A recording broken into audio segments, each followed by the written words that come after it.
مقبوضہ جموں کشمیر پر غیر قانونی قابض بھارتی حکومت نے جمہوریت اور سیکولرزم کے دھوکے میں آئے ہوئے کشمیریوں کو اپنے مکروہ مقاصد کے لیے استعمال کیا۔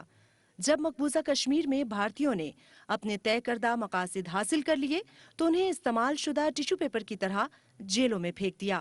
اب مقبوضہ جموں کشمیر میں جدید دنیا کا بدترین فوجی محاصرہ جاری ہے اور جنت نما وادی دنیا کی سب سے بڑی جیل اور قبرستان بن رہی ہے۔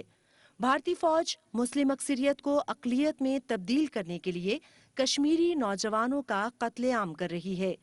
بھارتی جیلوں اور فوجی عقوبت خانوں سے خود مختاری اور دفعہ 370 اور 35A پر بات نہ کرنے کی شرط پر رہا ہونے والے بھارت نواز لیڈرز بھارتی میڈیا اور پارلیمنٹ میں اپنی سابقہ خدمات گنوا کر بھارت کو اپنی وفاداریوں کا یقین دلا رہے ہیں۔ 1947 میں کشمیر کے لوگ کھڑے رہے،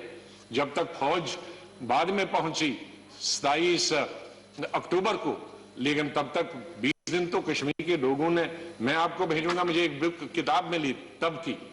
جس میں اور پہلی دفعہ میں نے دیکھا جس میں لڑکوں کی اگلی یہ ٹریننگ دی جا رہی ہے بچوں کو بندوق میں 303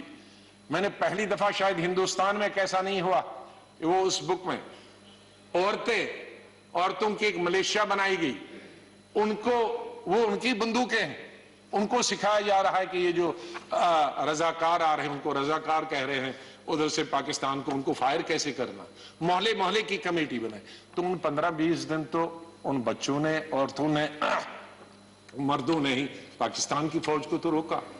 تو اس سے بڑا ٹیسٹ کیا ہوتا تھا۔ کشمیر کی بڑی بھارت نواز پارٹی جس نے بھارت کو مقبوضہ جموں کشمیر پر قبضہ مضبوط کرنے کے لیے سب سے زیادہ مدد کی، اس کے سربراہ جیل سے رہا ہونے کے بعد بھارتی اسمبلی میں اپنی خاندانی محبت اور کشمیریوں کی محکومی میں اپنے کردار اور وفاداری کا ذکر کرتے ہوئے گلہ کیا۔ آپ میں سے کئی ہوں گے جن نے سردار پٹیل کو کبھی دیکھا ہی نہیں ہے، گاندھی کو نہیں دیکھا ہوگا۔ میں نے سردار پٹیل کو بھی دیکھا ہے اپنے باپ کے ساتھ، اور گاندھی جی کو بھی دیکھا۔ گاندھی جی کشمیر آئے تو میری ماں کے ساتھ اور میری بہن، ان کی تصویر ہے، ایک طرف میری ماں ہے اور ایک طرف میری بہن ہے۔ میں نے اندرا گاندھی کے دن بھی دیکھا ہے، اپنا ڈسمسل بھی دیکھا ہے، باپ کو جیل بھی دیکھا ہے 20 سال، مگر میرے باپ نے کبھی جواہر لال کے خلاف بات نہیں کی، اور جب جواہر لال سے ملنے گئے 20 سال جیل کے بعد تو انہوں کی آنکھوں میں آنسو تھے، روک نہیں سکے۔ تو ایک چیز ہے نا، پولیٹیکلی وی میں ڈفا، مگر انسانیت تو ہے ایک دوسرے میں۔ میں وہ ہوں جس نے یونائٹڈ نیشن میں ہندوستان کے بارے میں بات کی،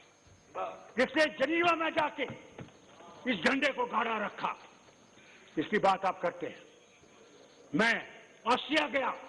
ہیومن رائٹس کمیشن میں گیا۔ کشمیری عوام کے سامنے یہ بھارت نواز سیاستدان بھارتی محاصرے، سیکیورٹی فورسز کے مظالم اور پابندیوں کے خلاف رونا روتے ہیں، لیکن بھارتی حکمرانوں کے سامنے کشمیریوں کو جمہوریت اور سیکولرزم کے نام پر گمراہ کرنے جیسی خدمات کا ذکر بڑے فخر سے کرتے ہیں۔ کشمیریوں کے قاتل دہشت گرد بھارتی وزیر داخلہ امیت شاہ نے ان کے رونے دھونے سے بے نیاز انہیں اقتدار کا پجاری قرار دیتے ہوئے کہا، یہ 3 پریوار کے لوگ ہی شاسن کرتے تھے اور اسی لیے ان کو دھارا 370 شوٹ کرتی تھی۔ وکاس جو اٹک گیا ہے، یہ 3 پریواروں نے جو وکاس کو رونق کر رکھا ہے، اس کو پٹری پر چڑھا کر جیسے ہی اچت پرستھتی ہوگی ضرور جموں کشمیر کو